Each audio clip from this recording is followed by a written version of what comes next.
একটা গল্প বলি, বলবো? সময় তো অনেক হয়ে যাচ্ছে, তোমাদের কষ্ট হয়ে যাচ্ছে।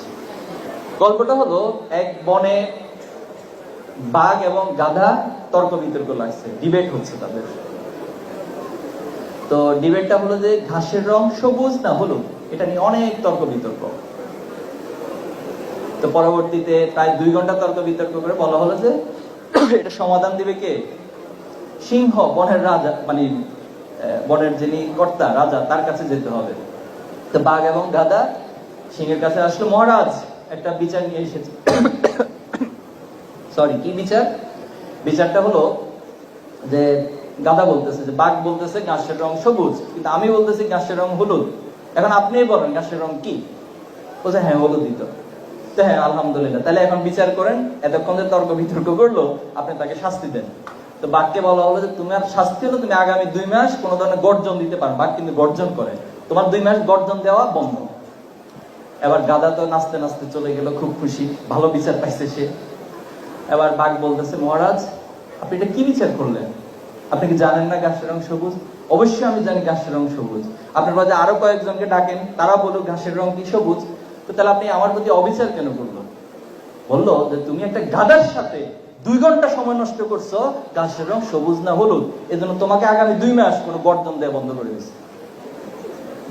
এজন্য আমাদের সমাজেও বিভিন্ন জন অহেতু নিজের কোনো কর্মসূচি নেই, কোনো এজেন্ডা নাই, সারাদিন শুধু সংবাদ সম্মেলন করবে, 10 মিনিট বক্তব্যের মধ্যে 9.5 মিনিট হচ্ছে এটা সেটা আরেকজনের সমালোচনা করে সময় কাটায়।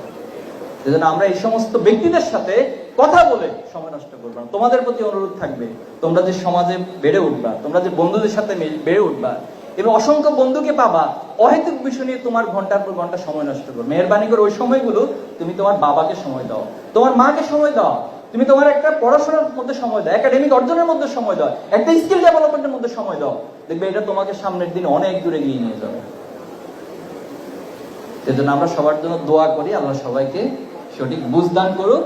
এবং 24 পরবর্তী বাংলাদেশ আমাদের কাছে যে সম্ভাবনা ধার উন্মুক্ত করে দিয়েছে, আমরা আর এই সম্ভাবনাকে হারাতে দিব না। আমরা কি আবার আরেকটা জুলাই করব? আরেকবার কি আমাদের মায়েরা জীবন দিবেন, আমাদের ভাইয়েরা জীবন দিবেন, বোনেরা জীবন দিবেন? বারবার কতবার জীবন দিবে এইভাবে? তাহলে আমাদের জন্ম কি বাংলাদেশ শুধু জীবন দেওয়ার জন্য, রক্ত দেওয়ার জন্য?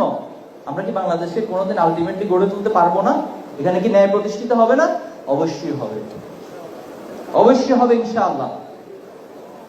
আমাদের আবু সাইদদের প্রতি দায় আছে, আমরা অনুভব করি, তাদের জীবন দেওয়ার কারণে আজকে আমরা এখানে দাঁড়াতে পারছি। এজন্য তাদের রক্তের প্রতি দায় নিয়ে আমরা এই বাংলাদেশকে গড়ে তুলবো ইনশাআল্লাহ। পারবো তো? আমরা আমাদের পৃথিবীকে আমাদের নিজেদের মতো করিয়া গড়িয়া লইব। নজরুলের উক্তি দিয়ে শেষ করছি, আমি সেই দিন হব শান্ত, যবে উৎপীড়িতের ক্রন্দন রোল আকাশে বাতাসে ধ্বনিবে না। পারবো তো ইনশাআল্লাহ? আল্লাহ আমাদের সবাইকে যার যার জায়গা থেকে ভূমিকা রাখা তৌফিক দান করুন। আসসালামু আলাইকুম।